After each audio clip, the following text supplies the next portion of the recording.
مرحبا مرحبا بر بزم مایان دوستان، بر در این خاندان خوش آمدید. بهر تبریکات این دو نوجوان نور دیده تاج سر خوش آمدید. السلام علیکم مهمانان از دور و نزدیک جمع آمده، مطربان خوش‌آواز. اول اجازه فرمایید شخصا از نام خودم و از نام اهل و عائله نظرافا به این دادرچه خودم، این نام خودم و این حیات مستقلانه قدم گذاشتنشان تبریک و مبارکباد میگویم و در آینده هر آرزوی مقصد داشته باشم مثل آفتاب و ماهتاب نوربار و فروزان باشم.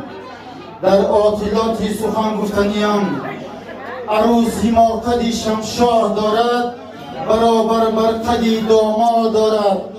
مبارک این شب شادی مبارک.